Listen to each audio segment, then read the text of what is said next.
We call ourselves Phenomenova. Yesterday, the Stormbearers, a deadly group of mercenaries, took control of a nuclear reactor. Before we arrived on the scene, Galvanite, a superpowered teenage boy, attempted to stop them. He failed. His story ended there that day. Ours began shortly after.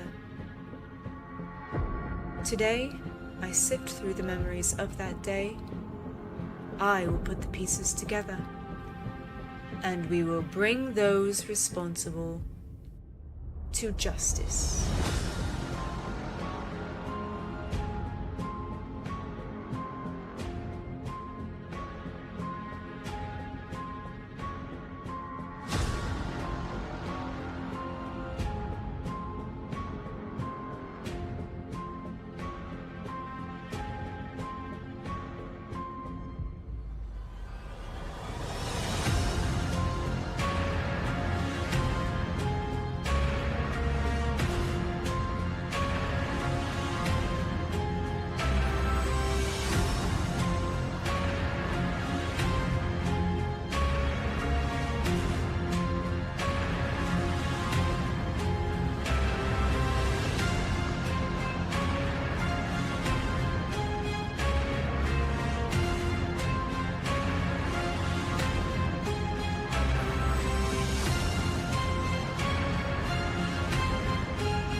Death approaches. The scythe swings through. If you open this book, they'll come after you.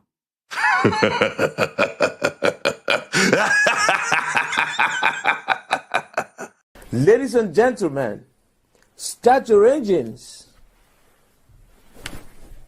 Someone says, what's the future? Vaughn Coleman. Ladies and gentlemen, welcome.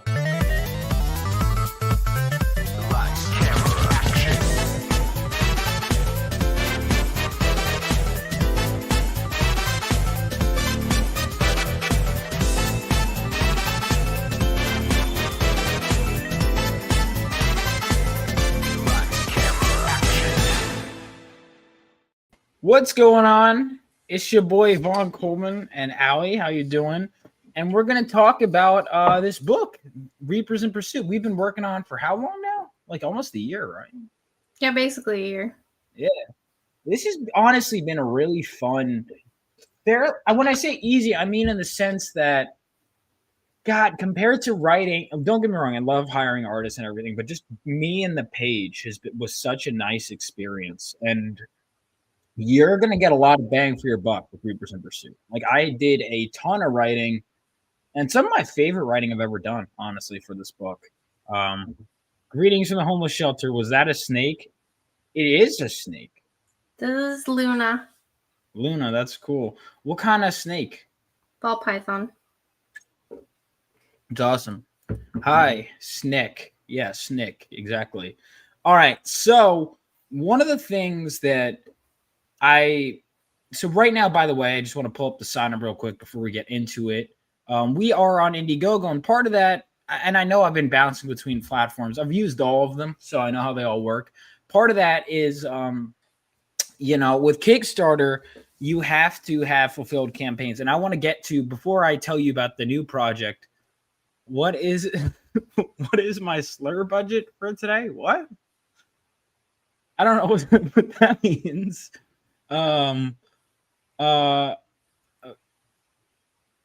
I'm gonna disavow that comment, hobo.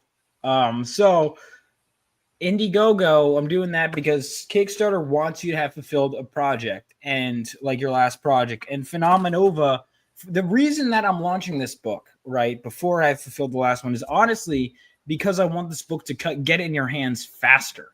And the fact of the matter is, Phenomenova, like that's set, that's secured. I've secured that budget for issue 3.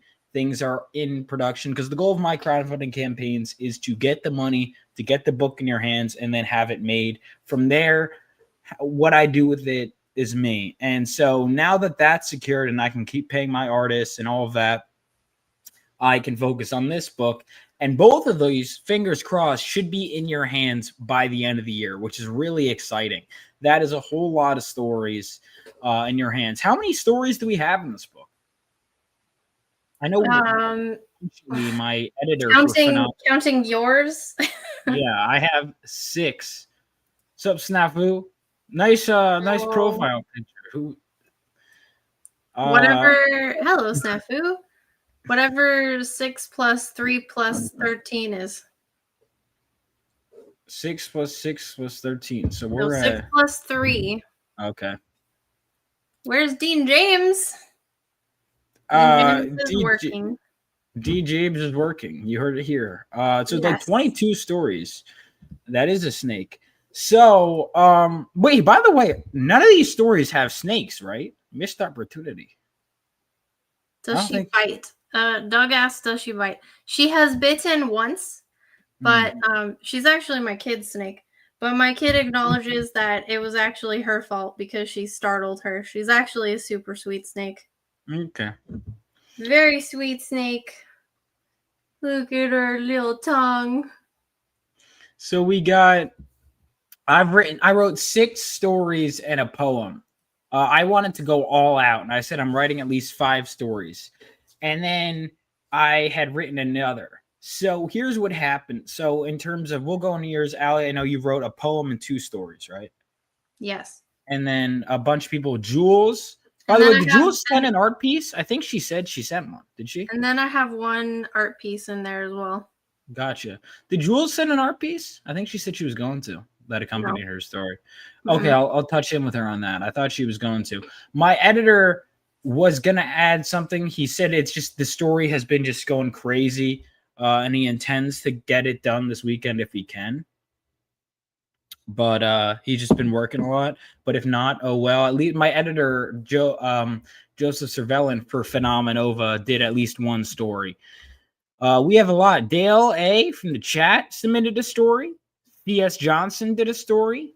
Bat Sauce did a story. It's been good. Jules is a very good writer, by the way. And I have been pissed because I have been the editor on her book for a very long time.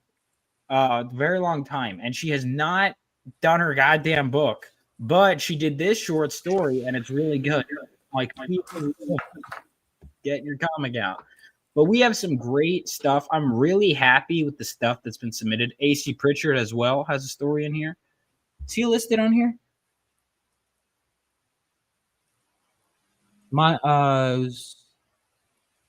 right, we might have to update that.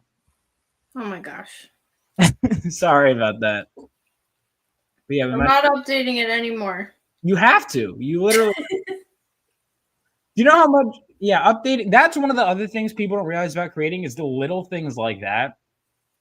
Talent wrangling, making sure people get their stuff in. You know, some people took longer than others, but it's okay. Some people did meet the deadlines, which is great. But man, I had so much fun working on these projects, and I definitely want to get into it. I did a variety of stories. And honestly, the prompt for these stories was Reapers in Pursuit. It has to, in some level, involve like whether it's fear of getting killed of something stalking. Doesn't have to be a literal Reaper, right? Obviously. Yeah, just all the things that are coming after you. Yeah, and so that premise, like I'm at a point where like if we even reuse the same premise, I would be able to do another end. Like I loved this premise, this concept so much. One of the things I liked about working on these stories so much was it made me realize like how versatile or how I think one of the things I liked about it was because I gave myself a tight deadline with these, and it made me just get like the tunnel vision and just focus. And I think this progress I became a better writer throughout it. Is because it's like, okay, something has to be scary. And sometimes I'd have a pre-existing idea and I'd say, can it fit in this framework? Okay, remember to keep the theme in mind. And then I just kind of would be like beginning and beats I want to hit, and then I just go. And that was a ton of fun.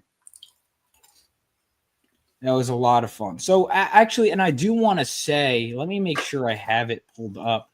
One of the stories is available for you to read right now for free on Reddit in 3 different parts. So I wanted to give a sample of my work. Vaughn and Ellie rejected my story. Your story sucks and you can't write is what they both told me in unison. That's not true. Dean is a liar and cannot be trusted. But Dean James is going to be doing a pinup of some of my characters. Dean didn't even submit a story. I agree, but the short story subreddit is good. Yeah, Dean James is a liar, and I don't think he can write, to be honest. I'm going to go ahead and say I think he's a dumb artist. Not saying all artists are dumb, but I do think Dean James. Can Dean James write? Yeah, he's actually a pretty good writer. He knows story very well. I apologize if I'm familiar with your game, Dean James.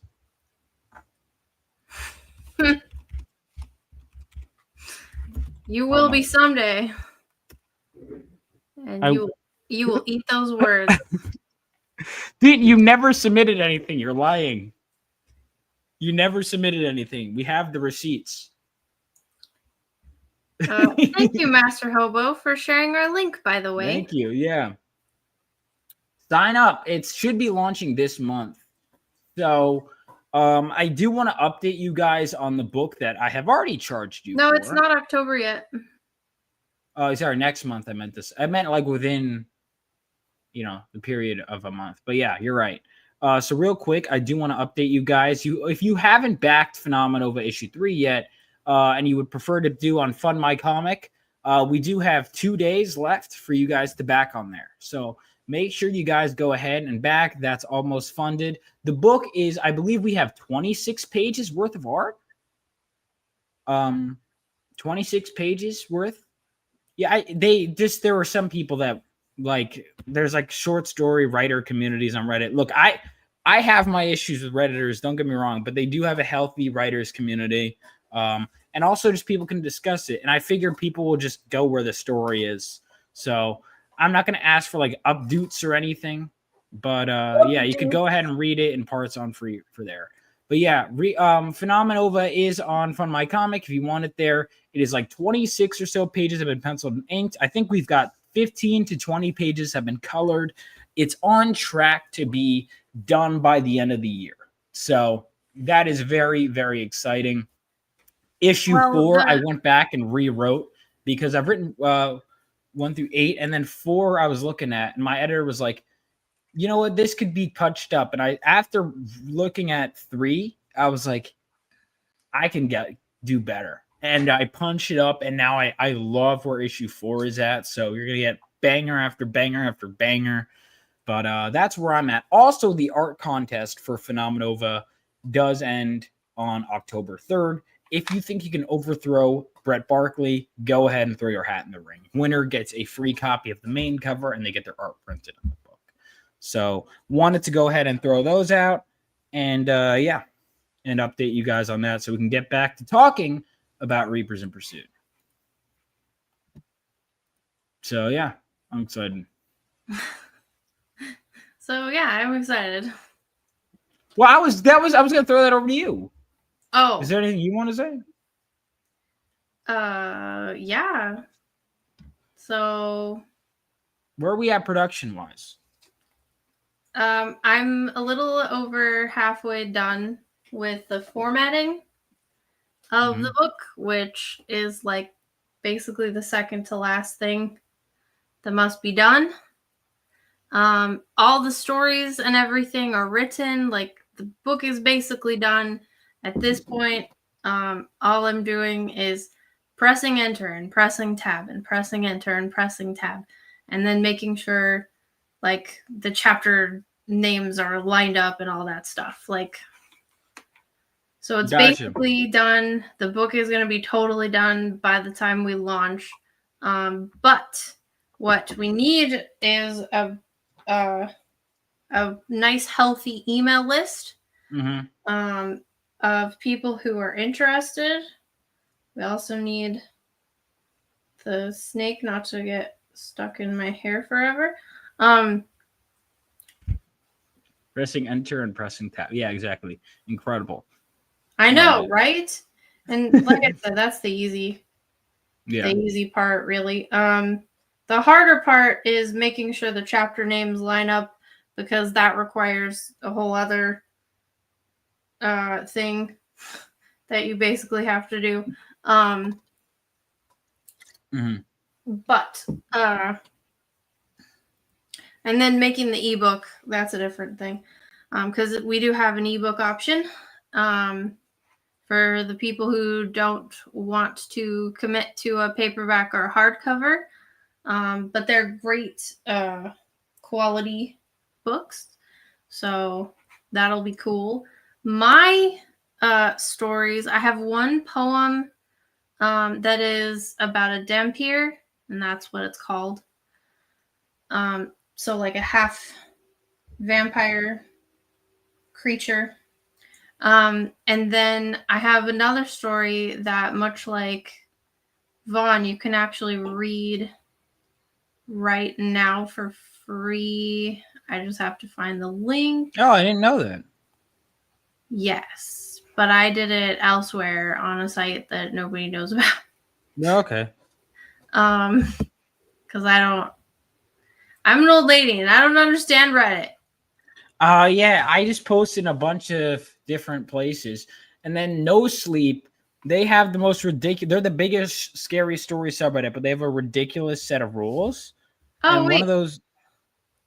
Hold on. One of those rules is like, I didn't know this, but they were like, you have to have a tangible threat, and they didn't think my threat was tangible enough. By the way, Chloe, hold on. I see this. I don't have it yet. I didn't even know I was challenged. You didn't challenge me. Now that you've challenged me, I feel I have to spend my money and time on this new Sonic game. So I'm going to, you know what? Now I have to get Sonic Crossworlds. Was seeing it, and there was a month of time where I was grifting off of Sonic. I'm not kidding. I'm kidding. I wasn't grifting. I actually was enjoying making Sonic related content. And then life got in the way. But oh shit, Switch 2. Chloe, it is not Wattpad. I used to use Wattpad, but then it got weird, so I don't anymore. What's wrong? What got weird about it? It's just like a weird place for fanfics about like One Direction kidnapped me and now I've got all their babies, like or none of that will be in this book, by the way. You can rest assured. There will be none of that crap. What's that like Korean band that everyone's into? Like what the fuck is it? It's God, hold on, because it was I know what you're talking about. Yeah, I just Korean band has kidnapped me and now I'm their slave. Like K-pop. What's it called? Yeah, K-pop band kidnapped me. That sort of stuff. That's all in Wattpad. There was because I remember it only because I don't give a shit about this, but the fans of this band would like assault, like go after anyone who said even something like, "Oh, they're just not for me." Like they would just. Yeah. Oh God, what was it? Yay! This snake booped my nose. I love when she does that. But yeah, so I shared the link. I was actually wrong about where I had it. I thought I had it on this website where BTS found it. Yeah, BTS. BTS. Where you could read it for free, but actually you can't. So I put another link in the chat. That'll take you to where you can see a lot of my work, but the one that is in the book is called The Wine and the Wires. And I just have the beginning of it in here. Okay. And so you'll have to get the book to read the rest. And then I've got the beginning of my other book, Lantern. But to finish it, you've got to get the book. So The Wine and the Wires it takes place in the 20s, and it's about a big, fat, slimy radio disc jockey who makes his living doing a really crappy, slimy radio show, and then he starts getting what's coming to him. And it's fun. It was fun to write because I used a lot of like 1920s slang and stuff. And his thing is like, he's always just giving him the razz. Because that meant like, oh, I'm just messing around, dude. That kind of thing. All I heard. Oh, okay. 1920. So did you read like a lot of stuff written around that time period for inspiration? No. The Raz. Okay, gotcha. I literally just looked up 1920s slang, and then I kind of incorporated it, and that was the thing where, you know, instead of saying like, oh, it's just jokes, I said it's the Raz, just giving them the Raz. And then Lantern is like a modern gothic horror about a guy who, and this is actually based off some Reddit post or something that I saw where this lady said her husband was getting obsessed with this old lantern and like it went viral. Well, I wrote a spooky story about a man who finds a lantern and it starts like possessing him. Yeah, that one I really enjoyed. Oh, you read it? Yeah. I read all of them. Oh, thank you. I read them on the plane. Oh, yeah. I remember. Yeah, I liked Lantern. Those were all fun. Of course, it's easy to write a horror story based on a Reddit post. Yeah, I mean, Reddit is a series of, well, because here's the thing: a lot of people post their stuff on there, and people have gotten work, especially like off of No Sleep. Like, there's like Creepcast. I'm a big fan of that. Wendigoon hosts that show with Meat Canyon. Like, people get stuff on there. I submitted to their Meat Canyon is a scary channel. Yeah, I like Meat Canyon now. That is some scary stuff. Yeah, he's into creepypasta though. Yeah, Meat Canyon, love that man. Draws very, very attractive faces. Right. But yeah, so those are my awesome stories that I have crafted. So go ahead, and she keeps booping me. I love the snake. So yeah, please go sign up for emails so that you can see what other delights we have in store, and so you know exactly when everything's coming out. Like I said, the book is totally done. We have a story that's literally about a night in hell. That one was surprisingly cool. There's one about like these weird fungi, like mushrooms that make you like kind of into these weird zombie creatures. That one was really crazy. I like that one a lot. Yeah. One of my the guy who did Ethan White, who did the writer's choice art piece for Phenomenova issue 2, did a story about like a death race, like him trying to outrun the Grim Reaper in a car. That was a fun one. The Blood Caps was so unique, the one Allie mentioned. Like, it was so unique. Yeah. And that's one of the things I loved about doing this, was just seeing so many people take all these crazy different approaches. Because I like did 6 different stories based on this premise, right? Barely even scratched the surface. People just take directions that I would have never even thought of. It's just so great. Yeah, the Christmas in Hell one is really clever too. Let's see, is the hanging on here? Double check all the submissions, Ellie. I think some of them are missing. You got to do We talked about this. what? We talked about this. The hanging? I forget what the other one. Oh, Chimera is really cool because that one was like this psychological horror about like the if you're the people who are born with like extra twin DNA inside them. That one was pretty crazy. Yeah. So because we basically have something for everyone. We have the fantasy one with Nightmare Alchemy. That was again our boy Bat Sauce. Yeah, we have dark fantasy with like demons. We have hell. We have killer dolls. We have Christmas in Hell is very unique. Very unique. Oh, we have a detective story that has time travel in it. Oh, that's right. Yeah. That one was interesting. Nowhere to Hide. That was a fun poem. Tons of great stuff. So I want to dive into just some of mine. So Gehenna was a poem that I initially wrote when I was in middle school, actually. One of the best things I wrote. I was working on World War II story, and then I was just inspired to write that. That one was really good. And then we have, and I rewrote it in high school, and then I looked at it again, and I said, this is still good. So that one was there. Then on my last semester of college, I had felt a certain way about the atmosphere at my college. How everyone was afraid to ever say anything or take a stand or anything. And I felt that way about a lot of and I wanted to just do a human tale about just the fear. Human tales.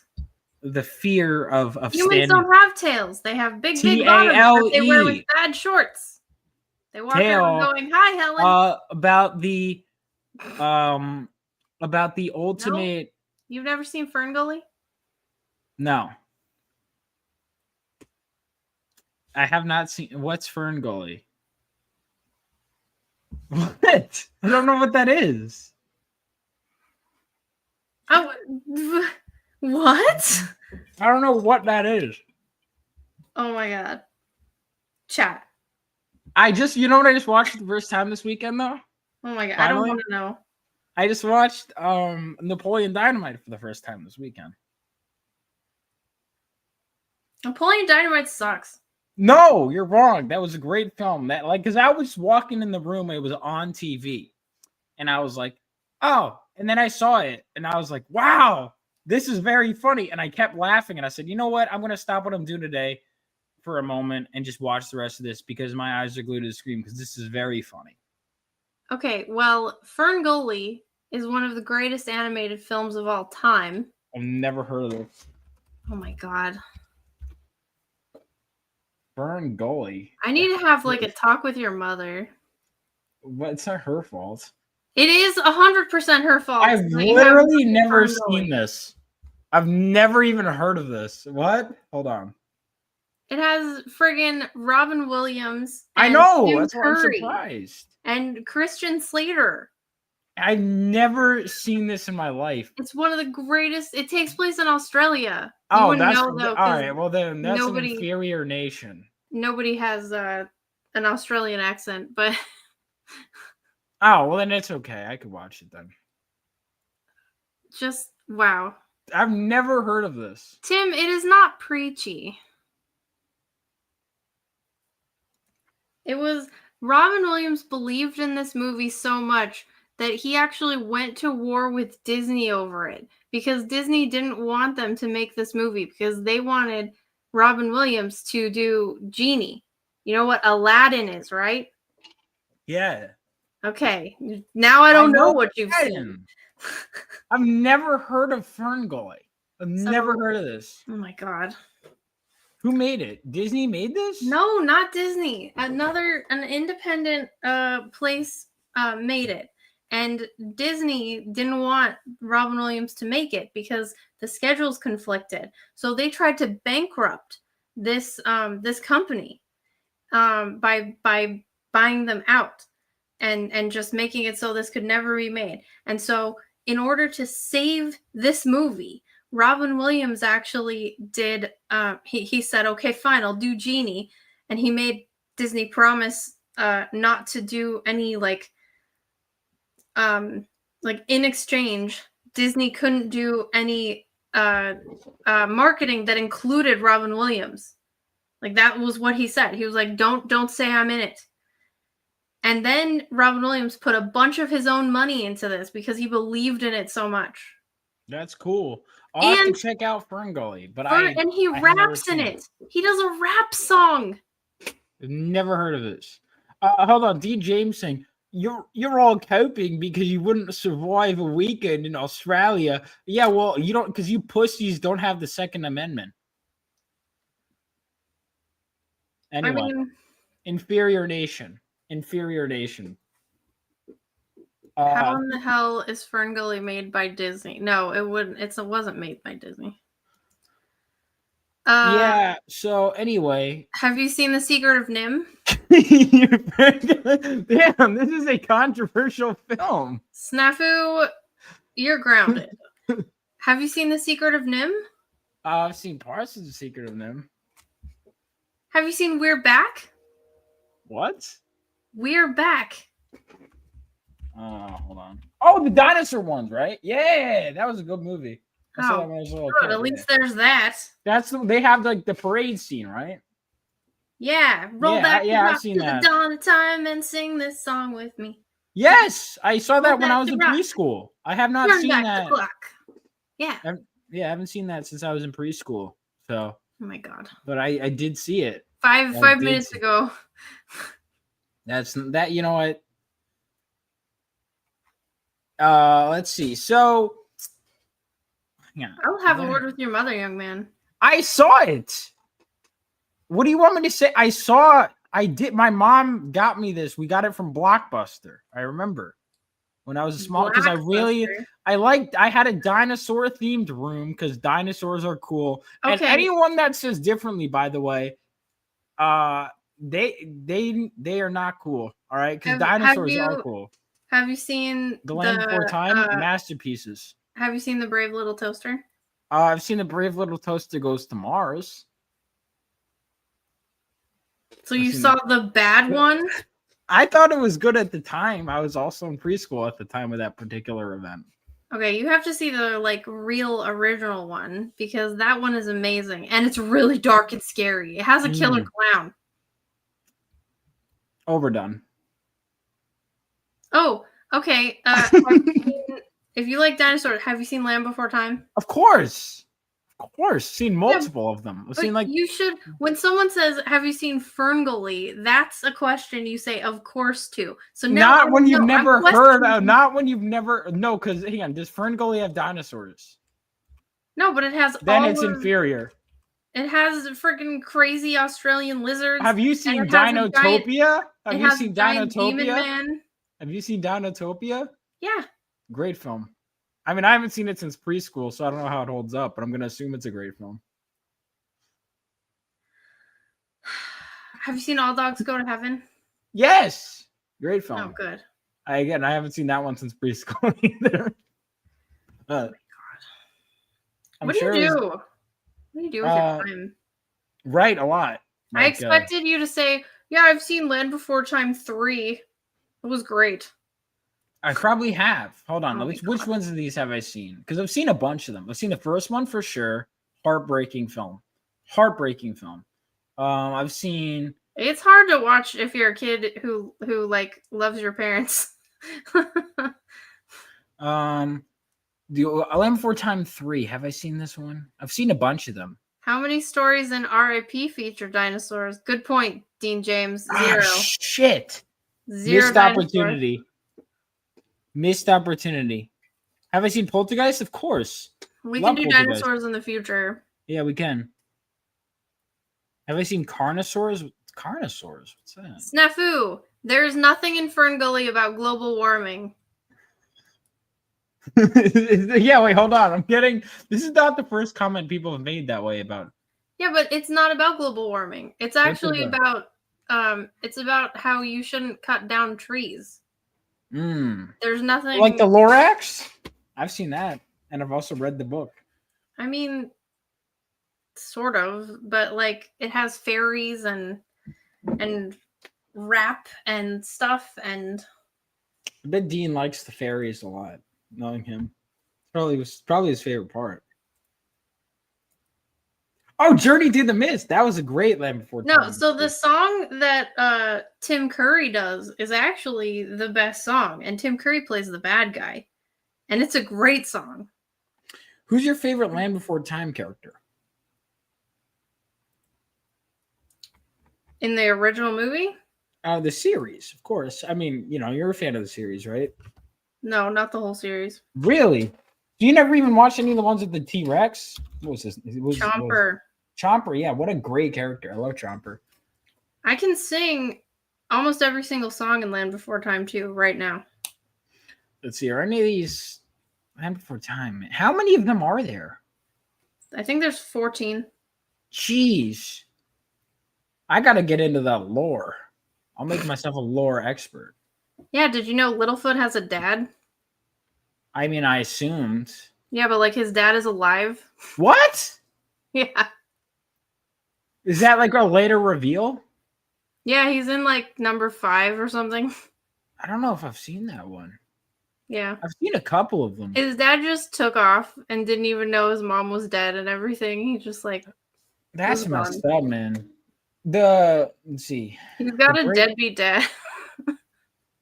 I think I've seen The Great Migration. Anyway, back to Reapers in Pursuit. Make a horror? No, absolutely not. I would never. That is blasphemy.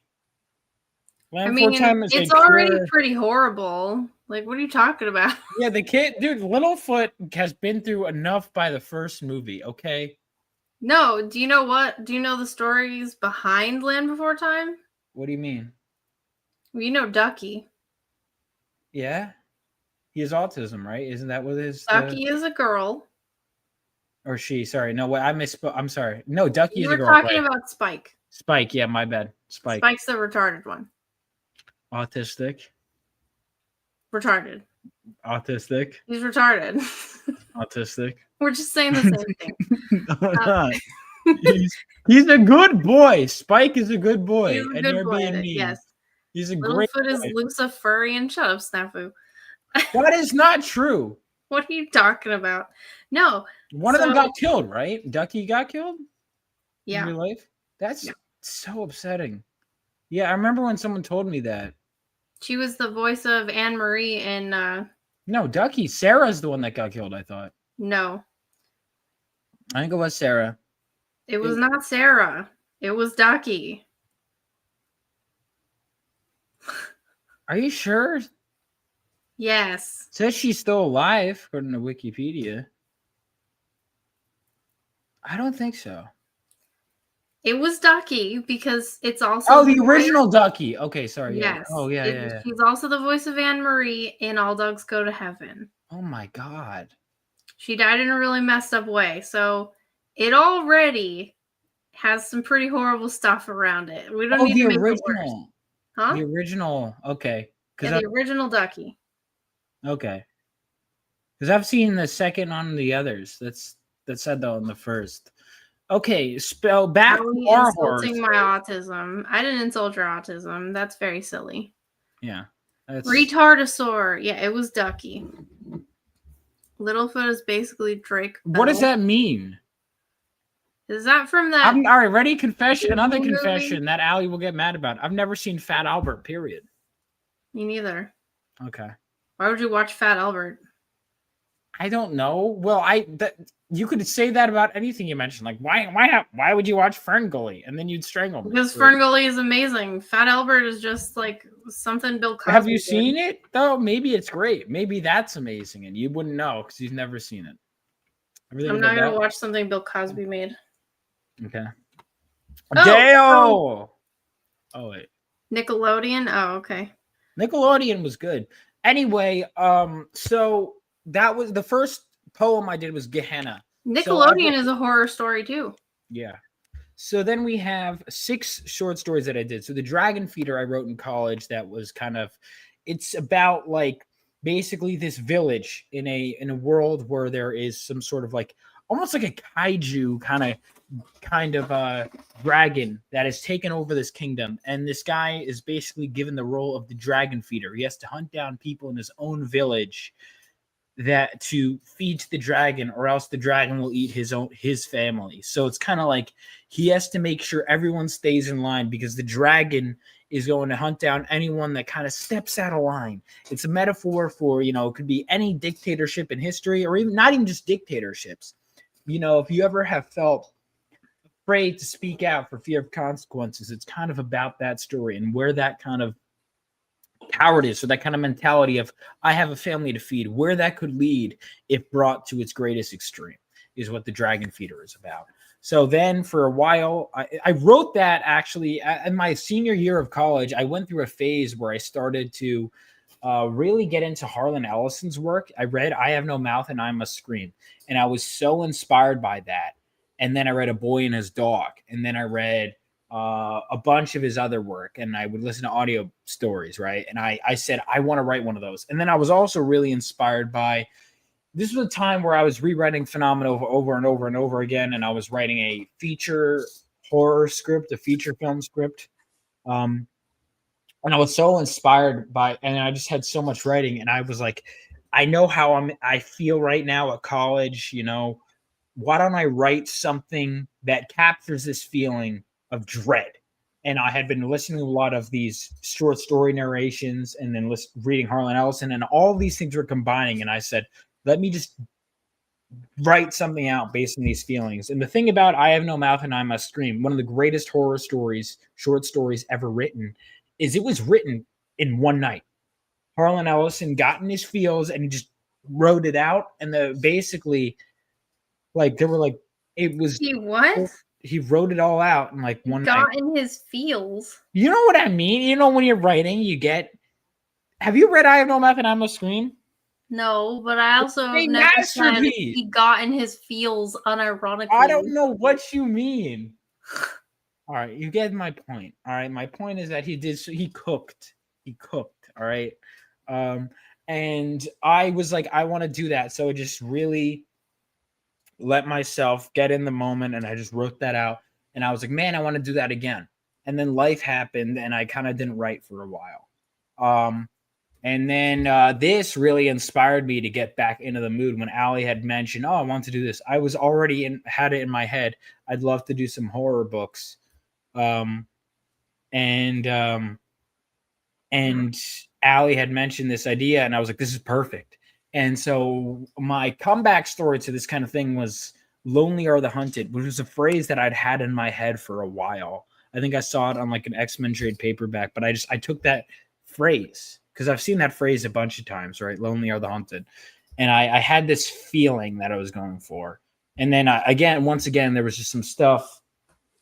With these stories, I really played heavily with themes and things, pulling from things of different like and taking it to its horrific extreme, and then combining it with the premise, right? Reapers in Pursuit. So Lonely Are the Hunted is set in kind of a post-apocalyptic world where there's these creatures called the Namu that are like hunting humans. And so humans have to survive in packs, because one-on-one they cannot take on these creatures, but combined they're able to evade them when possible and take them out one by one. So they hunt out the creatures when they're alone, and the creatures hunt down the humans when they're alone. And so it's kind of, but then what happens if maybe pack leaders start behaving in ways that you don't agree with? What happens if the group starts to become more cult-like?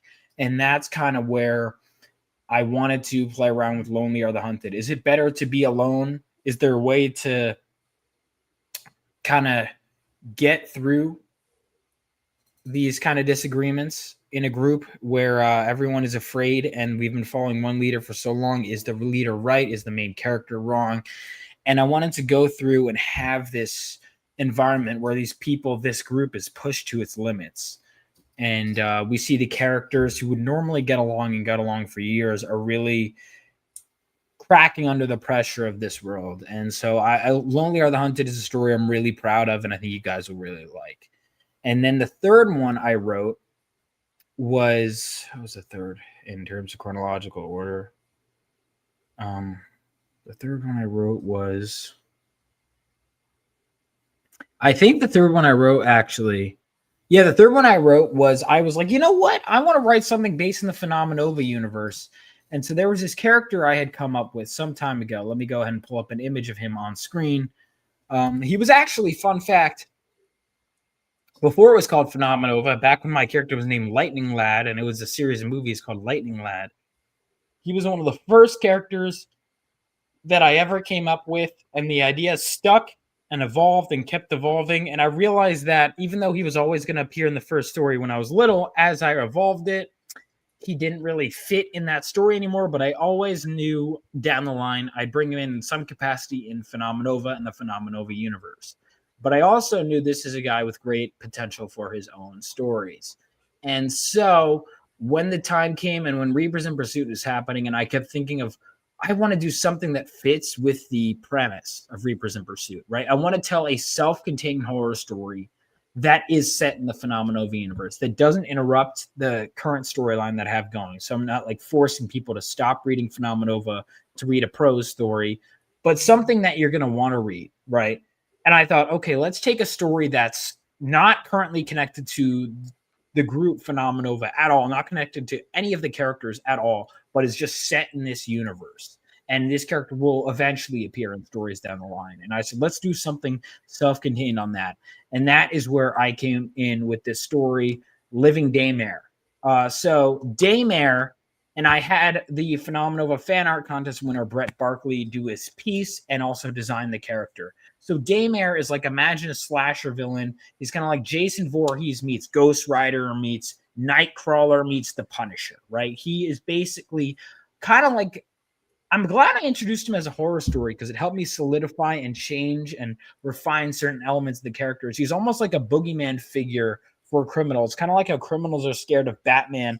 I wanted to do a story from the perspective of, like, you see all these criminals that are terrified of Batman getting picked off. What if we had a violent, terrifying anti-hero who is brutally killing these criminals? And now we have this getaway driver who didn't even realize fully the extent of how involved he is with criminals. And now he's like, oh my God, the guys I'm driving are being hunted by this guy. This is terrifying. And you're learning about this character and Daymare through the eyes of people who really don't know anything about him. He's only been spoken through words of fear. He's like an urban legend. It was interesting because I really like mob stuff. Mm-hmm. So that was kind of fun. Yeah. So oh wait, Hobo's saying Chuck Dixon did a cool Batman story from the perspective of a criminal. I wonder what story that was. Thank you. Yeah, I'll have to check that out. And Raul NT Drawings. Thank you. Yeah, I mean, that was one of the things. See, it's funny because I didn't. The thing is, Galvanite's eventually going to become a hero, but he hasn't earned that yet. And I wanted to have in the first issue, traditionally, you have it, but honestly, it came from a logical thing. I'm like, dude, he just got his powers. Like, in my eyes, I don't think he's earned it yet. So our first story arc is going to be him earning the right to. He hasn't even earned a place on the team, let alone being a standalone hero. And Peter Parker didn't start out a hero, right? But by the end of Amazing Fantasy 15, he was Spider-Man. I wanted to extend that process and have him get the crap beaten of him. Yeah, that's it. Yeah, that was what I wanted to do, is kind of have Galvanite evolve into it. And you are going to see the actual heroes, the title team Phenomenova in issue 3, which I'm excited about. But Daymare is like an anti-hero in my universe. He's like a slasher villain, again, mixed with like the Punisher and a bunch of other Jason Voorhees, like a bunch of other characters. And Living Daymare is going to be fun. This is the first story in the book, right? Did we decide on that? No. Oh, it's not. Okay. The first part of Highland Houndsman is the first story. I'm excited. Miles is getting the Karate Kid treatment. Yeah, a little bit. Here's the thing. I looked at a lot of those stories and I was writing it. A lot of coming of age stories. So yeah, this I wanted for the Phenomenova fans. And honestly, for me, it gave me a chance because I'm not sure when I'm going to be introduced to this character in my comics. this gave me a chance to introduce a character that he was one of the first Phenomenova back before I had come with the name Phenomenova. One of the first characters I came up with way back when I was in the second grade. And it was one of those ideas I thought, this is so cool when I was a kid. And then I looked at it back and I go, yeah, this is still cool. This is one of my ideas that's actually cool. So him, Dark Cloud, Force, who appears in issue 3, the guy with the force fields, he was also one of the first characters I came up with. So the first movie, when I came up with this movie idea, was going to have Galvanite, back when he was called Lightning Lad, Force. I'm glad that you changed it, because Lightning Lad. Yeah. And then kind of cringe. So it was Dark Cloud, Daymare, Force, and Lightning Lad is now Galvanite. They were going to be in the first movie. They were the first characters I came up with. Right here. So he was one of the earliest characters. And now all the original characters that come up with now, thanks to Reapers in Pursuit, are going to be there. Thanks. Yeah. So now we have how am I supposed to make that happen? Allie, you have to make my dreams come true. Come on, Allie. Do I have like a secret movie connection that I don't know about? So then now we have my fourth story. Vaughn has actually made more movies than me. Yes, I have. I majored in film. For some reason, it's your job to do that. Well, we did talk about at some point, like at a convention or something, getting an Airbnb and doing like a silly horror movie. Sorry, I just said the human socket. Real talk, one of the reasons I like Karate Kid is because Daniel gets whooped over and over in the beginning, making me end. Actually means that's something I'm going to say. Galvanite, he might still have a few ass whoopings in store, right? He may have upgraded from his makeshift costume from his bedroom, but he's still in a training uniform. He's got some ass whooping left in him. And that's what I wanted. I wanted his victories to mean he's going to slowly evolve into a hero. I wanted it to mean something. And that also gives the other heroes around him and makes them look a bit better compared to him, which I wanted to. He's our entry-level character. Anyway, next up we have She Ripped My Heart Out and Ran Away with It, which I came up with as a premise and kind of a feeling. I came up with the title I thought was cool. It's about a succubus, or it's about a guy who was thought he was marrying this girl that he loved. Turns out she was an evil succubus that ripped his heart out. Was it literal? Was it metaphorical? We don't know. And now he has to get it back. And the thing is, the way she messed with his mind, he literally, he can't focus on anything in his life. People are like, just let this bitch go. Fuck her, get back to work. And he just cannot. All he wants in his mind is to get her, to get his heart back and to get revenge and go and figure out what happened. And he is just going to go, throw everything aside to do it. It's about obsession, and it's about this guy just has this one driving force. This one I wrote in pretty much one night, maybe two. No, don't marry the succubus. Yeah, see, he fell for this. Yeah, exactly. This one is a fun one. I liked it. I wrote it in one night or whatever, and then my buddy Bobby loved it and goes, I want to draw out this whole story. And I was like, okay. So we might do something more with this story. He's like, I want to do a magazine style horror format, like black and white illustrations for this story. So that's down the line, but She Ripped My Heart Out and Ran Away with It. Very fun. And fun fact, when I was writing this story, sometimes when I write, I don't know if you ever get this, Allie, do you ever look at your story you're writing and you just kind of see multiple different paths the story can take? No. Really? See, I do that all the time. And so then it split off in two paths, and both of those led to other stories I'm working on. So this story ended up being not just big on its own, but what branched off from it. I said, okay, I'm going to finish this story, because two of the other directions I said, neither of these work for this story, but I'm going to finish this one out and then tackle those ideas. One of them, the phrase, I can fix her, popped into my head. And I immediately messaged Theo Snodgrass and said, I put down writing. I stopped my writing for that moment. I said, Theo, I have an idea. Let's talk tomorrow. And tomorrow, all I said was, I can fix her. And then within 3 hours, we had a full story planned based on that one phrase, I can fix her. And then the other aspect I had was, what if the succubus wasn't an evil bitch and actually felt bad about what she was doing, and then decided she wanted to join forces with the guy and hunt down succubuses and reform her ways? And I said, okay, that doesn't fit with the rip prem. Well, actually, kind of did. But I go, that doesn't fit with this story. But I'll wait. And then I realized the name Sanguine was an idea I was playing around with for a while, and the vague concept.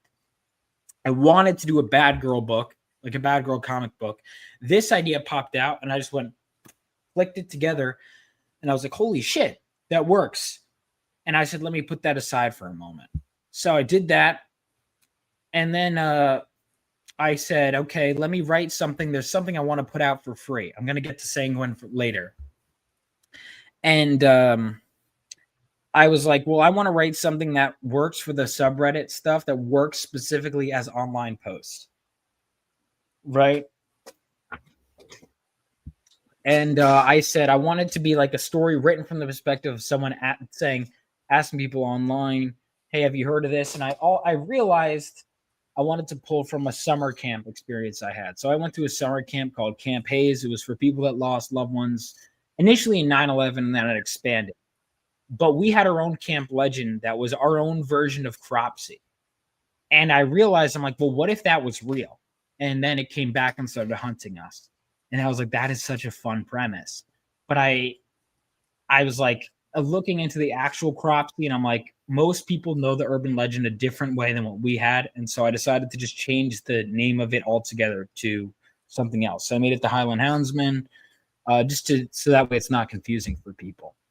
And that ended up being a really personal story. And it ended up being, I was like, oh, this will be a short one. Ended up being my longest one. It is quite long. It split into 3 parts. And I wrote that, and I said, okay, I've done my 5.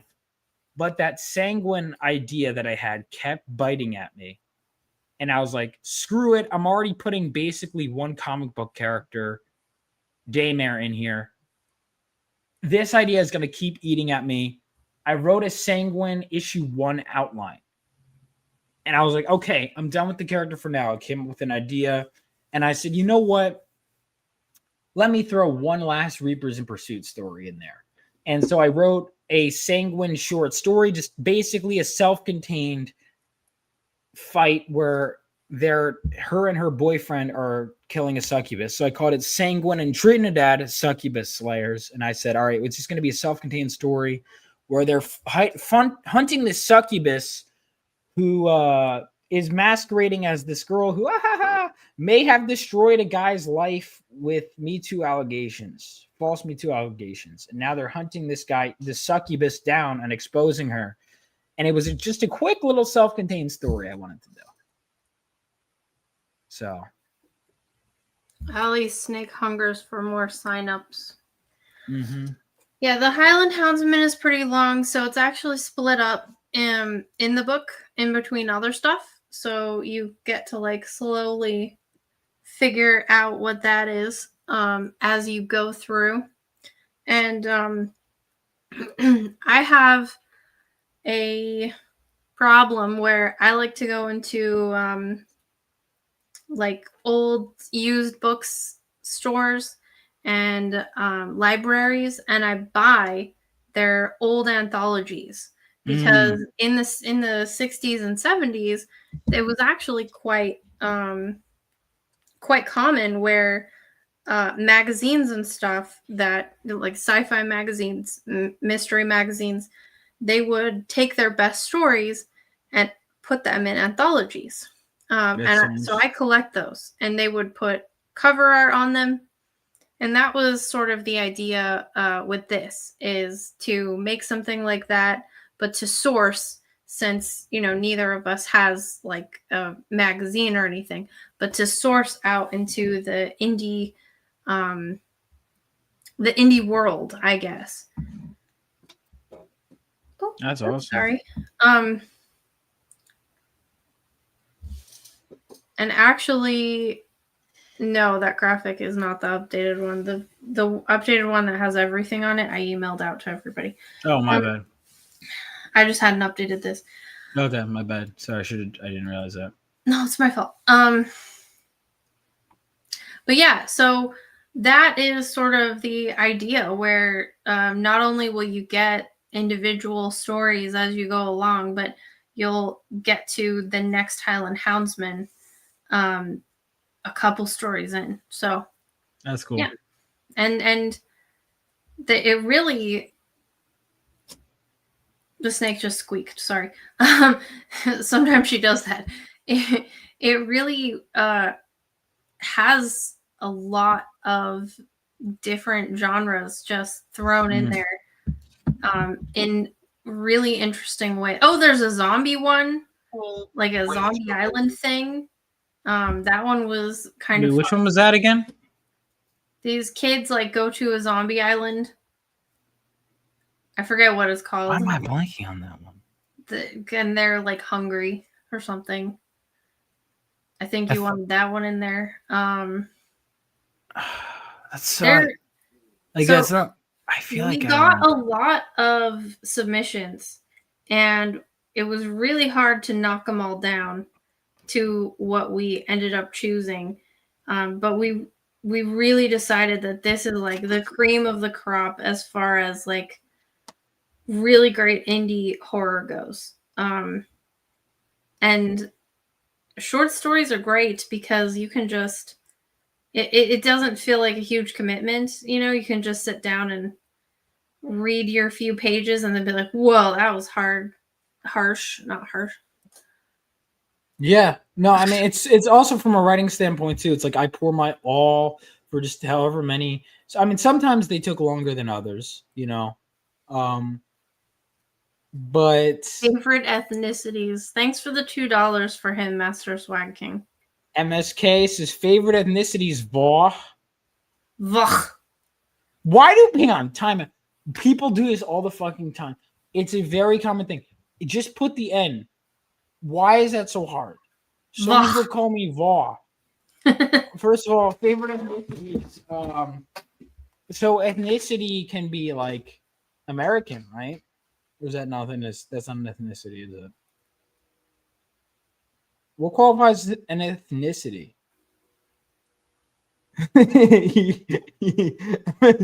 Because you're white? Okay. Is American an ethnicity?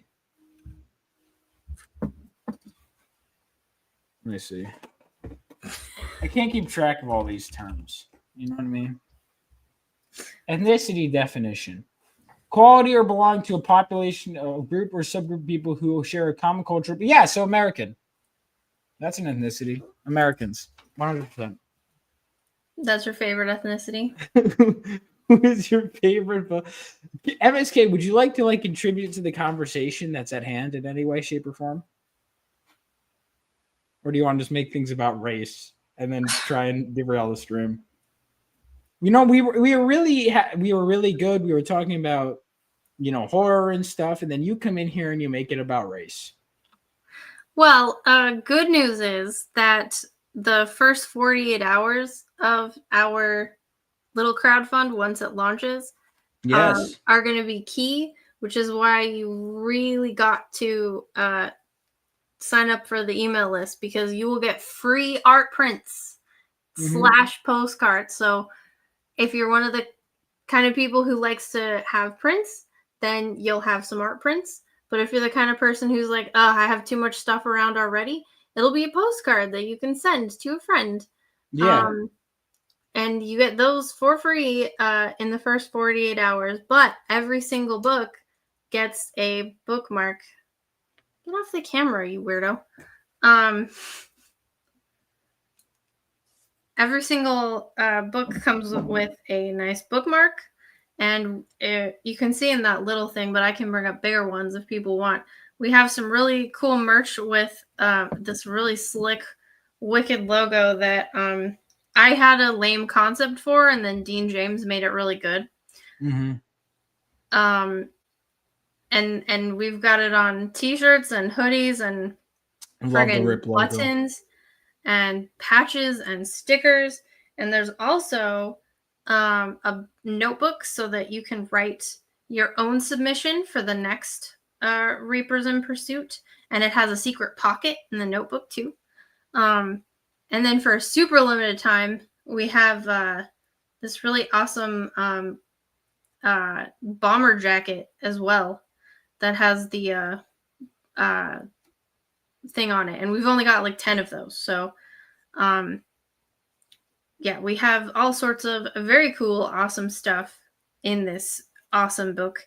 And like I said, it's basically finished. All the artwork is finished that's going in because we have art pieces.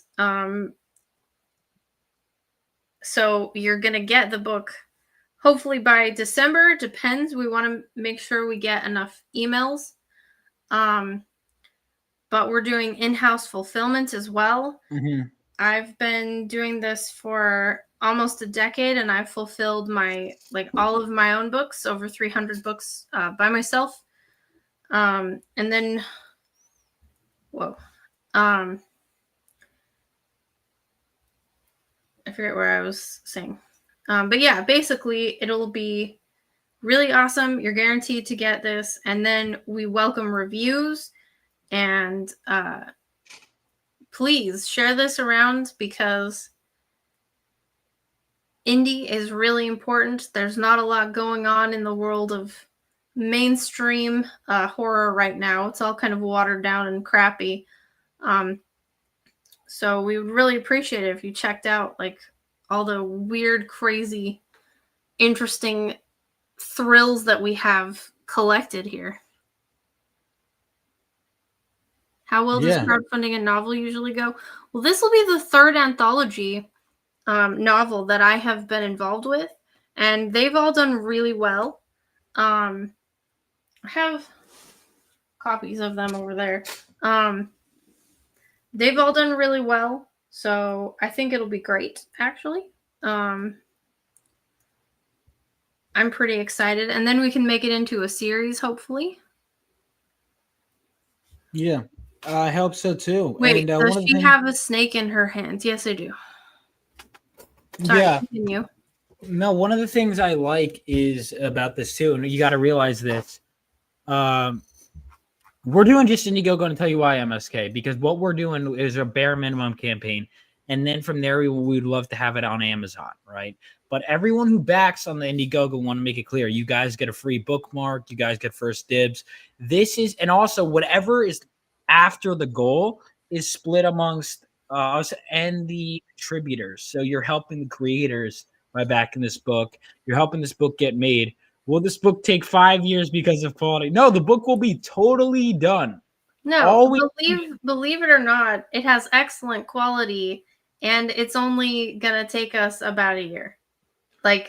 We've done most of the work already. About a year? No. We've done most of the work already in the past year. Oh yeah. Oh, and so now it's basically done. So you're gonna get it. You even pay. So all you need is just help us pay. We print it. And it will not take 5 years because of quality. Yeah, It's basically a pre-order.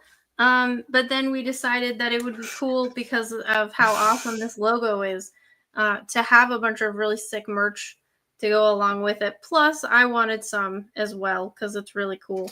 And I don't foresee us doing a lot of this merch ever again.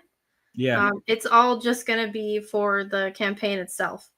So that'll be cool. Plus, if you have it, then whenever Vaughn or myself or any of the people that have contributed are at various conventions, you could collect all our signatures. Mm-hmm. Wouldn't that be fun? And again, you also get the first appearance of Daymare from the Phenomenova universe. This is first appearance. If you're a fan of Phenomenova and you're like, oh, I don't read a lot. Here's the thing. If there's even one story you want in here, you get it and some other stuff for a pretty low price, right? Like we have the hardcover is $15. Was that what we decided? Yeah, and the paperback is $12. Yeah, exactly. So you get a lot of bang for your buck.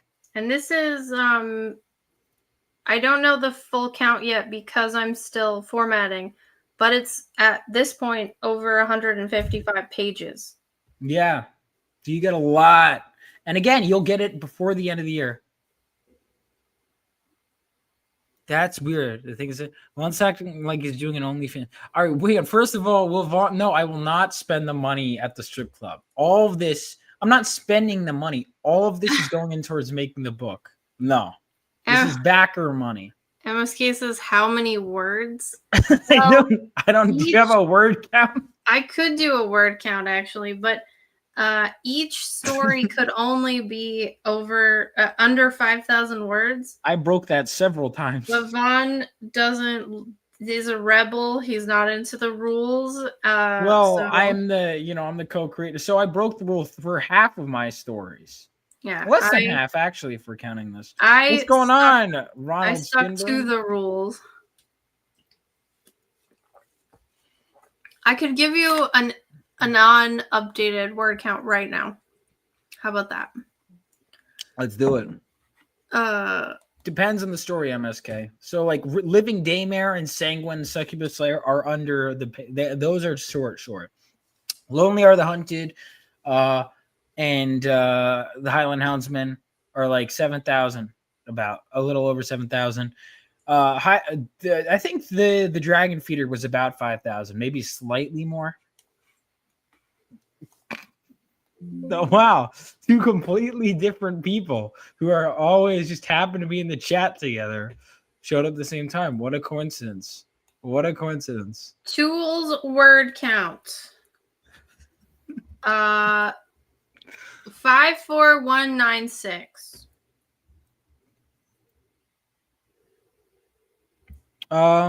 Series of anthologies is my hope. It wouldn't be an ongoing series. So you don't have to, like, I'm not, because I wrote all these stories with the intention of they're done. Like Daymare, I want to tell other stories with. Same with Sanguine, the Succubus Slayer.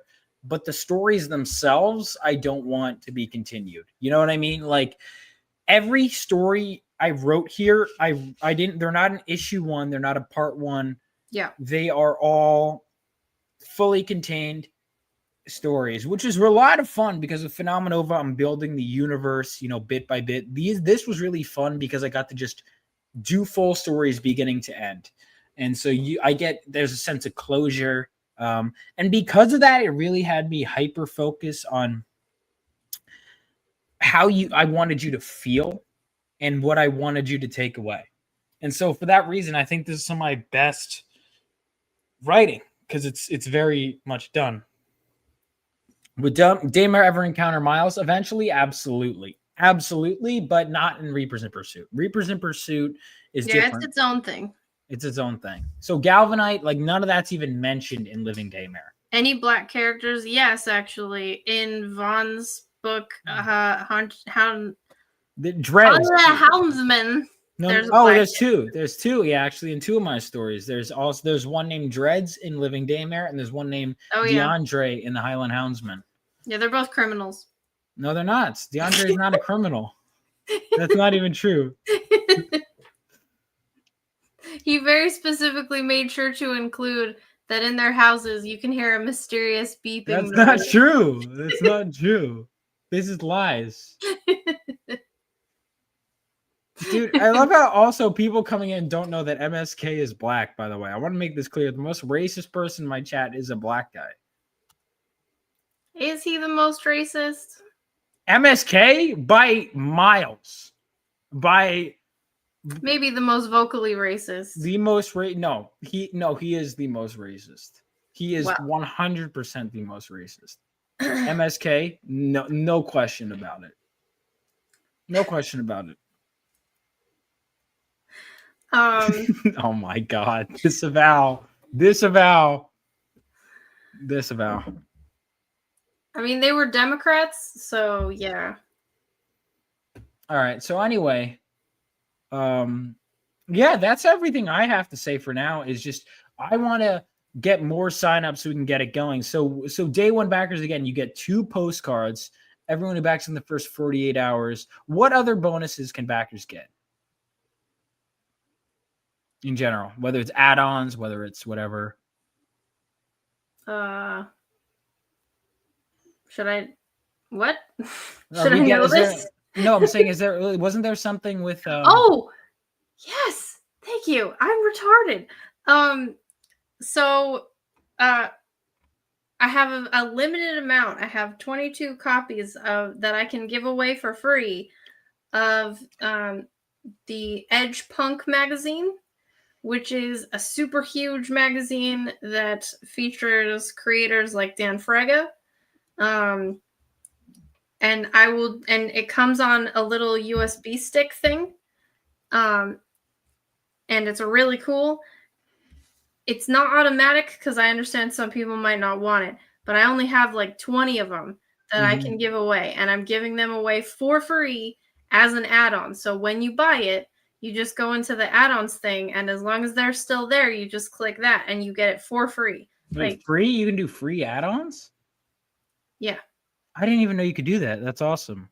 I'll just put it in there and it goes off to you. And this thing is worth $60 and I've contributed to it. A ton of people have. It's done by Takome.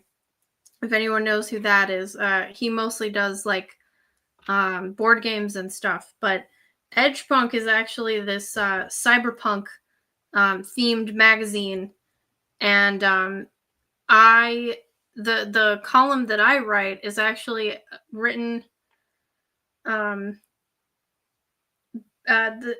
the perspective of a character that I actually based upon my dad. My dad was a radio DJ, and he did like rockabilly kind of stuff. And I created this character who in the future, because it's a cyberpunk dystopia magazine, and so in the future, he finds all of the old from like today and before comics, and he thinks that they're all like these Bibles basically that have all these lessons to tell. But so it's basically futuristic comic reviews that I have written in the voice of this like cyberpunk DJ. And the whole magazine is set in this like futuristic cyberpunk world. And yeah, so I can send, and I have like a bunch of stickers and stuff that I can send as well. And that's all available as totally free.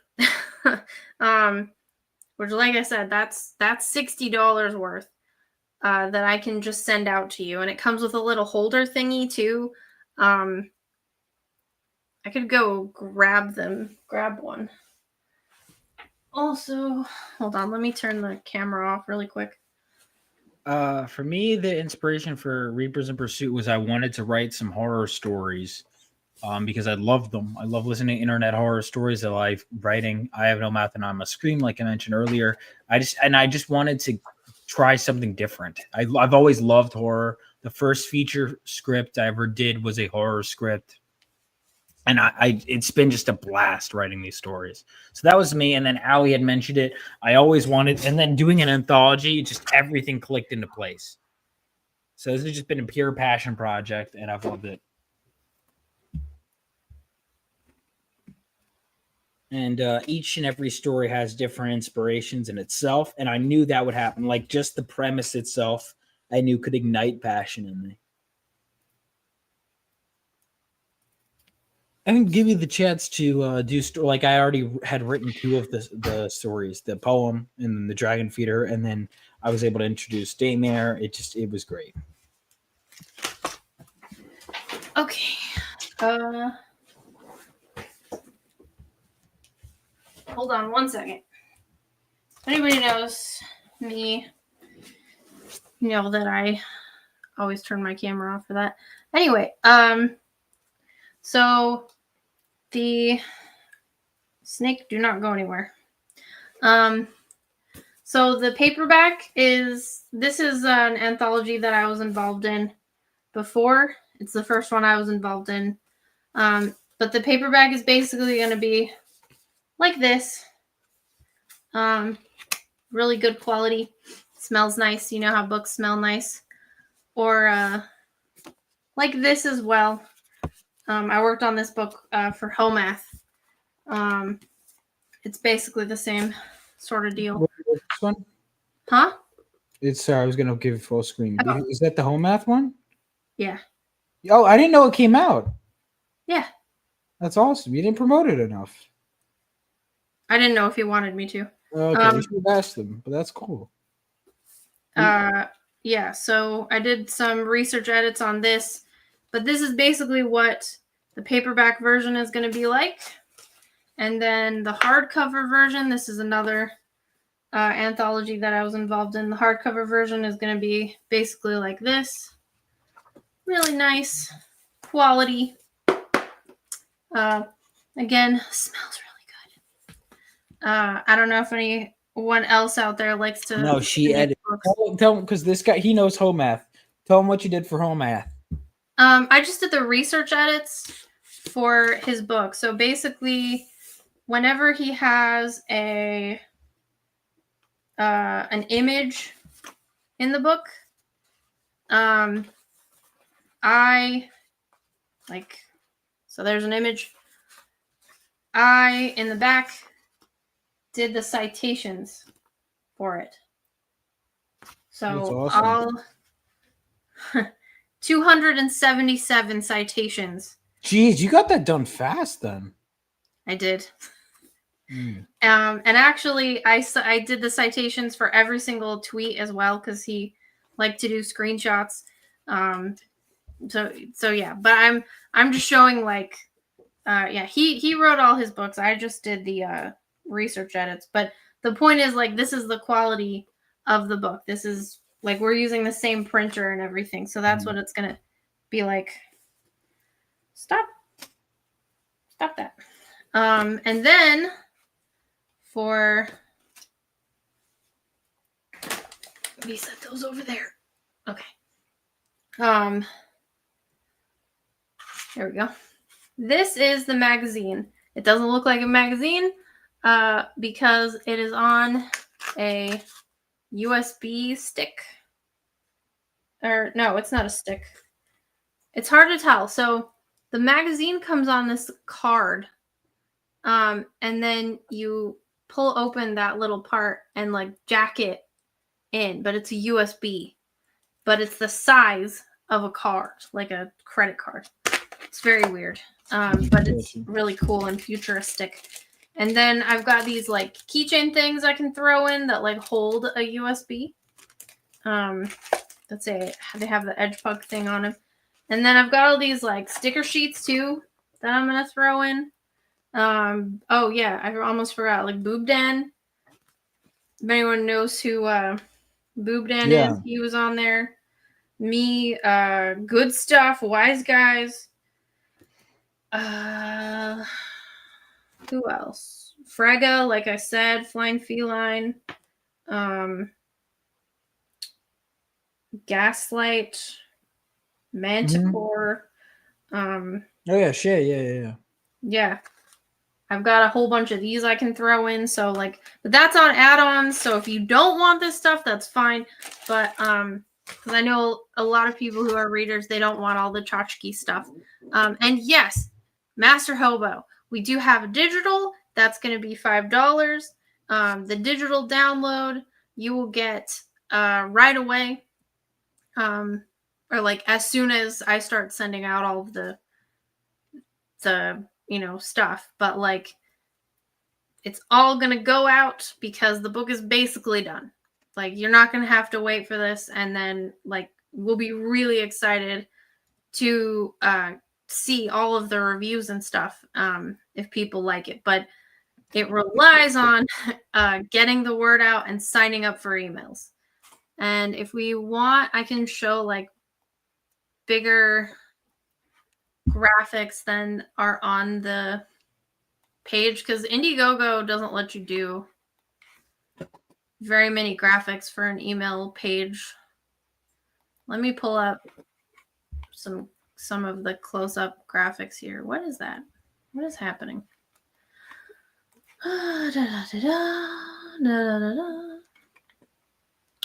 One moment, please.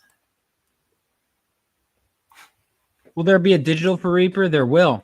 There will be a digital. Yeah. It's okay. It's always someone's first time learning. There'll be any little contribution helps, guys. Whether you want a digital copy, either way, the book you're gonna get good value for this. No matter what, it's cheap. Ronald, wowee, right? Yeah, about home math. He was talking with I guess he's a home math fan. I didn't know that. Sick. Makes sense though. How was it like working with him, by the way?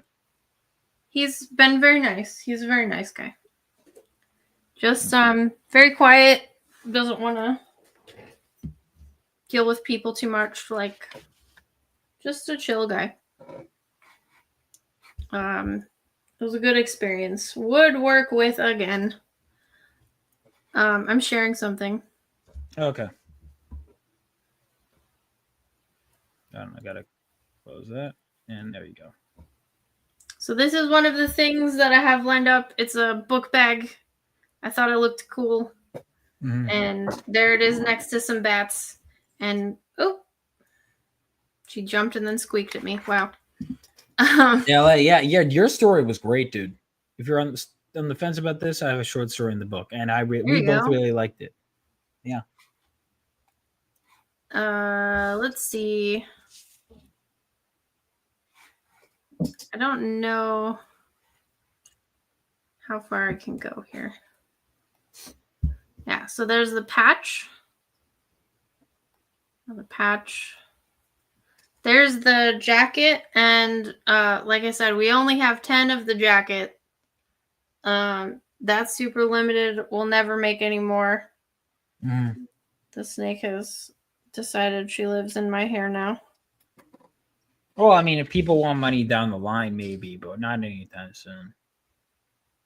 Oh my God, Luna. You don't want to say never. I don't. Especially if we make more rip books. Okay. But for now, at least, I don't plan on doing that. Yeah, I think 10 on this campaign is good. Yeah. And there's a guy that looks like Black Vaughn wearing it. He doesn't look like me. You think he doesn't look like me at all. Chat, does that look like Vaughn but black? I thought it looked like his black brother from another mother. I don't think so. I think you're seeing things. Oh yeah? Yeah. Make that face. Wait, what is it saying?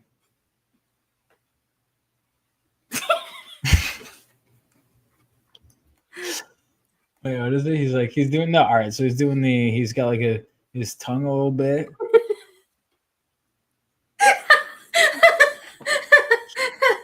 Yeah, it's totally you, but black. Yep. Nice.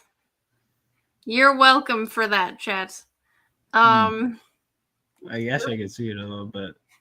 So there's the notebook. Oh, nice. Very cool. Very slick. Gotta remove some of those things. Oh my God, stop this. The snake is like having a problem. Okay. There's the inside of the notebook, and then there's its secret pocket. Nice. That's really cool.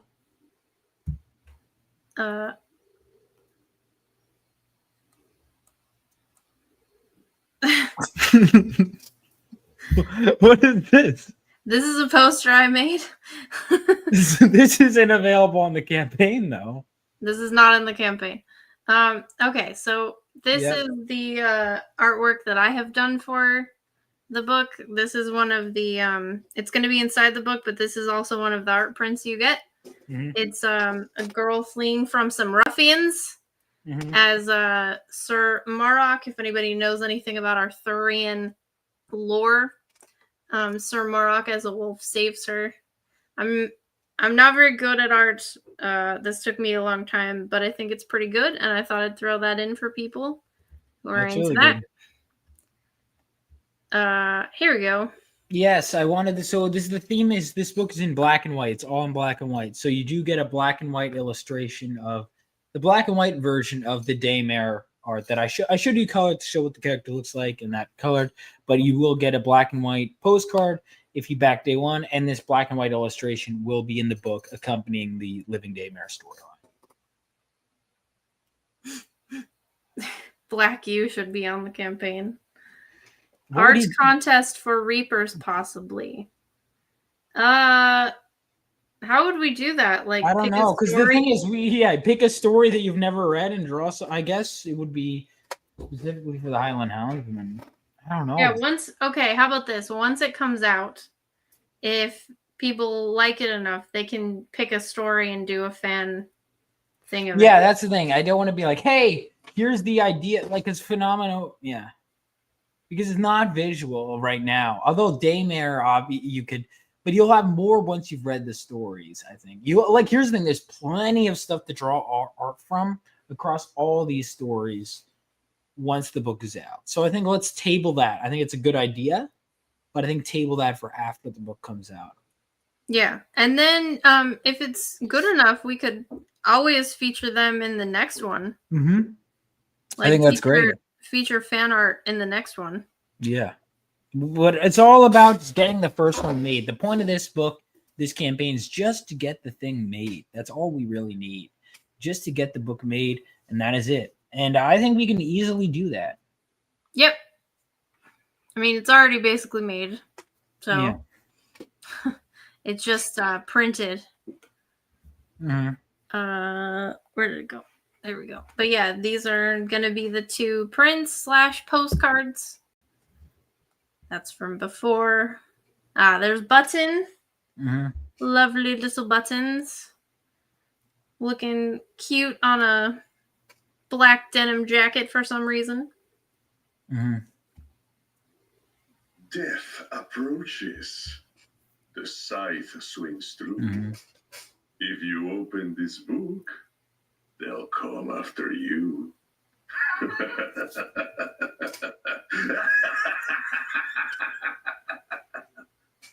There you go. And the guy, by the way, that did that voiceover, Mm-hmm.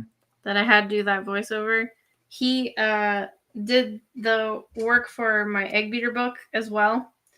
But also, he's a video game streamer that I just found on another channel, and he was doing, you know what, the Batman High School book, what the heck is that called again?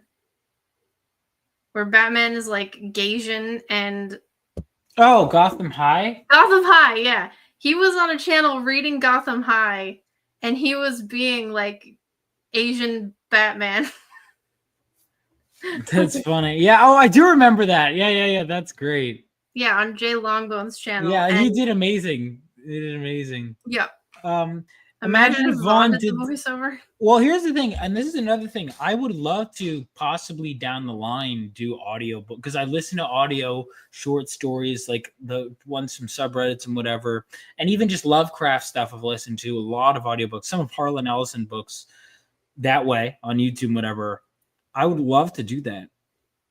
I would love to do audiobook versions of my stories down the line, but for now, I just want to get them out there, So we'll see for the future.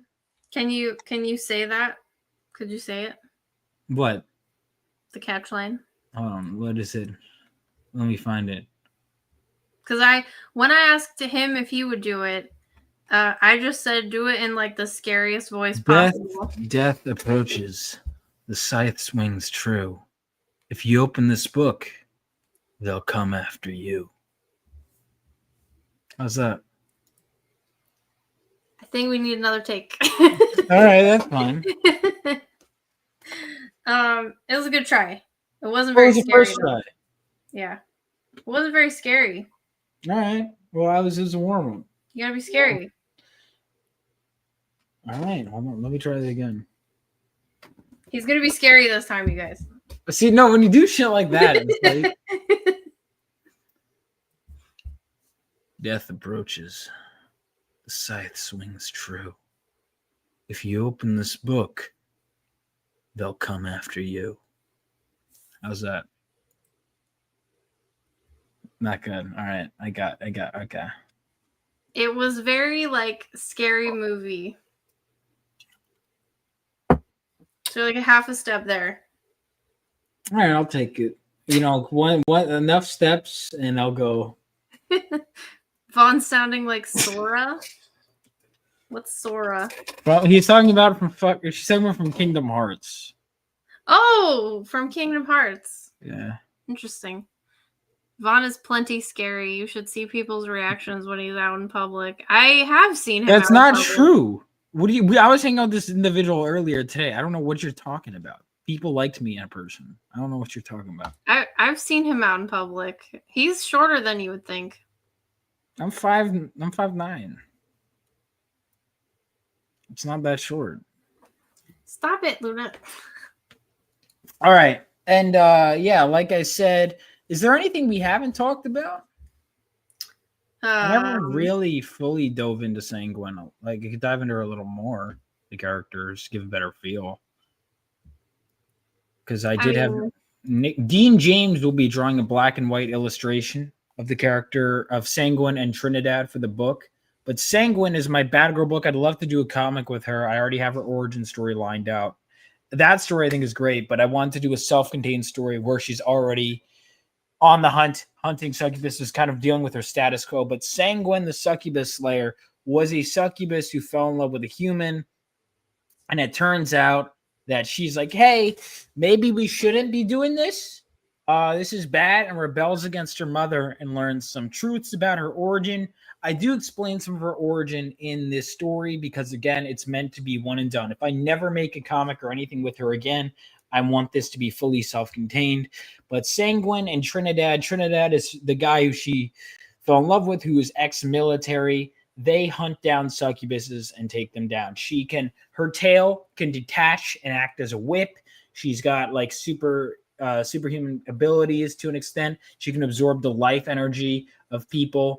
She can absorb blood, kind of like a vampire as well, and absorb life energy too. She has like claws. She could cut through people. She's got superhuman stamina.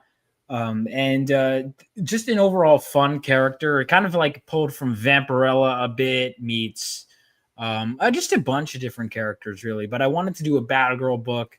I want to go all in and all out. And was the human a guy named Theo? No, he was not. But I would love to have this character cross over with the girl from I Can Fix Her at some point. That's always something I want to do. But we'll table that for nothing. Am I still editing that?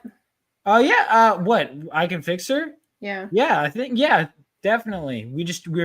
Right now, we've both been so busy, we haven't gotten to work on it yet. Because we want to get this out first, and then we can talk about I Can Fix Her. But I'll keep you updated on that, because we haven't talked in a little bit. I've just been swamped with work lately. Yeah, I know. But that's okay. But we do want to do I Can Fix Her. We did a second round of revisions a while ago. We're sitting on it for a bit, and then we're gonna dive back to work. And Allie, we do want you to edit that because it'll be fun. But anything else you want to talk about? I think that was it. Does the chat have questions? Where does the tail attach? It attaches at her tailbone. Come on, where else would it attach? Anyone else have any questions about the book? Yeah, that wasn't exactly a question about the book. Well, it's related to the book. If I Can Fix Her can make Allie laugh, then it did its job. I don't know if it'll make me laugh. It'll probably make me cry. Why? Because I'm a men's rights advocate. And yeah, they're all based heavily on our real experiences. Theo, and it's very autobiographical. Theo and I were like, I know a girl who said that we pulled a lot of exact quotes from women. One of my favorites, and this is a universal constant that we use, is, and every man is going to shudder when I say this, I didn't ask you to do that. Every man has heard that. You know exactly what I'm talking about. I didn't ask you to do that? Yes, that is a universal life. When you hear a woman say that, the men know what I'm talking about. The women might not even know that they're doing this. Men, you know. What is it? It's when you do something good, nice for a woman, and then you stick your neck out for a woman. She goes, "Well, I didn't ask you to do that." Oh, like that. Okay. Yeah. Now that you put it in context, I thought you meant like see, because I thought you meant he does a chore in the house and then the woman says, "I didn't ask you to do that." It's more like, like when a guy like really sticks his neck out for a woman, and then she just kind of goes, "I didn't ask you to do that," and it's like, all right, well, just trying to do the right thing.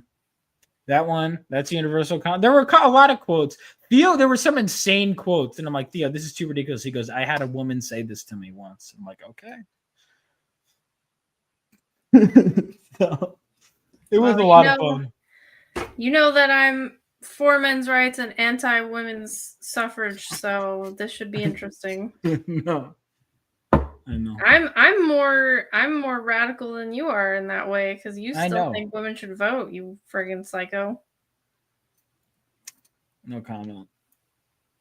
Yeah, he gets real weird about it. Like, I'm not weird about it. I don't know if I'm there yet.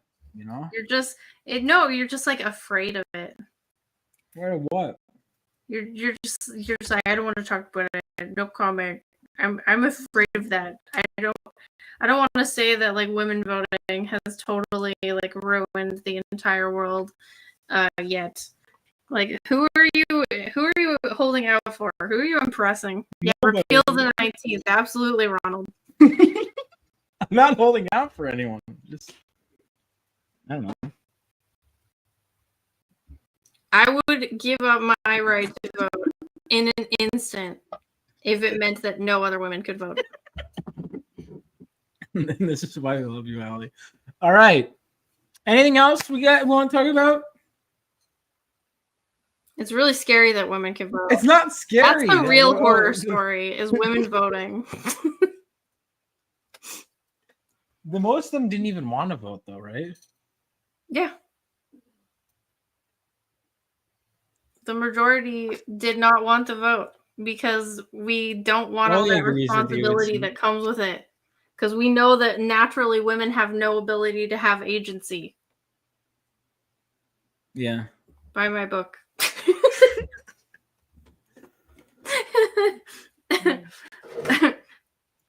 I can make her worse. Probably. That's not. I'm not gonna debate Billy. Look, a snake. What's up, Phil Diaz of Zade Comics?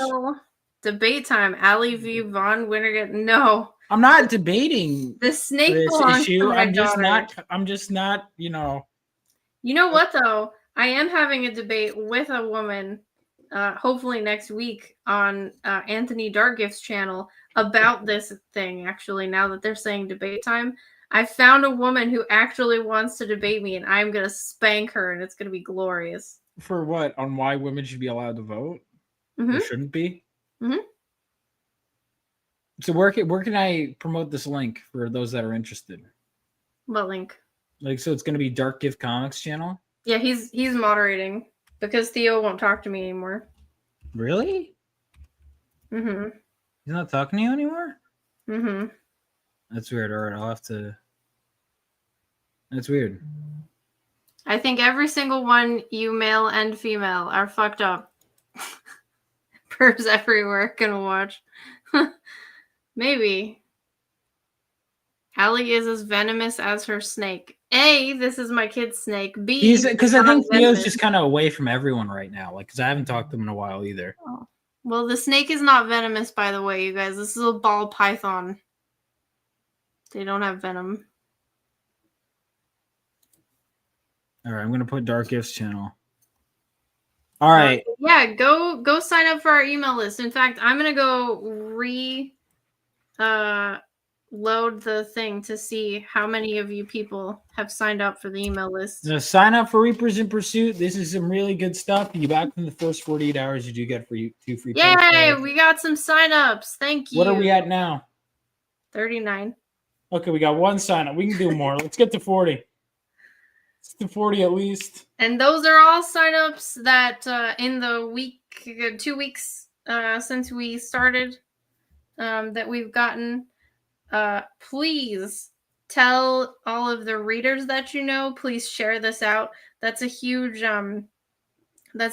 component of this, is that we all share everything, because you never know what people are gonna like. But everyone likes to read, and guess what? Sharing is free. And I found out that people don't really mind if you say like, hey, tweet this out, hey, share this. Like, yeah, most people do not mind. It's not that big a deal. So doesn't take that much. It's a bunch of stories. So if you like even 1 or 2 stories in this book, or interested in even one of them, it's a cheap book. It's worth it.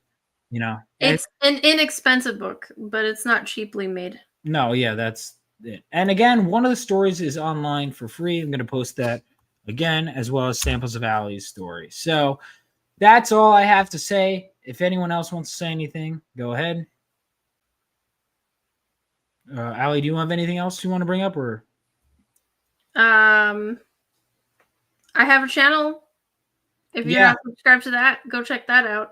But the number one way that people decide if they're going to buy things is still word of mouth. Right. I've sold my books to real estate agents. I've sold them to grocery clerks, like people on the bus. So please, please, please tell people that this is happening. It's being a writer is my dream, and that's pretty much all I do aside from homeschooling and like Girl Scouts. So it means a lot when people will read my stuff. I've got books on my Etsy as well that you can buy and receive like now. If you want to check out like exactly what my kind of style is. I have a lot of different genres that I write in. But speaking of men's rights and I Can Fix Her, my book Wild Man that you can get right now is actually about like evil women who use men up, basically. Females shouldn't be allowed to read or write. Well, too late for this one. Give my writing a shot, please. And hire me. if you need an editor or a writer. So yeah. But that's basically it. Also, apparently people need to see something 7 times on average before they will decide to buy it. So go and share this every single day with everyone you know for the next week. And then people will buy it. Exactly. All right, guys. That's all I have to say. And then, Allie, if you want anything else you want to promote? No, that's all. And Luna says goodbye too. And so does my fish. All right. See you guys. Peace out. And what do I want to play for my intro outro? I will play. Oh, this seems thematically appropriate.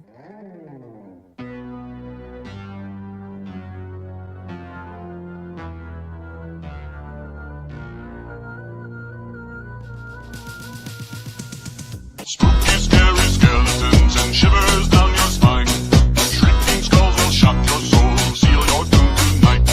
Spooky, scary skeletons speak with such a screech. You'll shake and shudder in surprise when you hear these zombies shriek.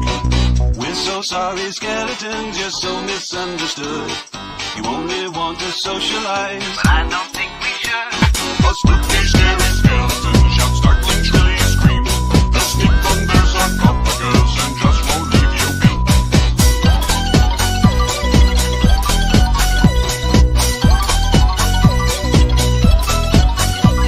Spirit supernatural, shy, what's all the fuzz? The bags of bones seem so unsafe, it's semi-serious. Spooky, scary skeletons are silly all the same. They'll smile and stab and slowly buy and drive you so insane. Sticks and stones will break your bones. We call ourselves Phenomenova.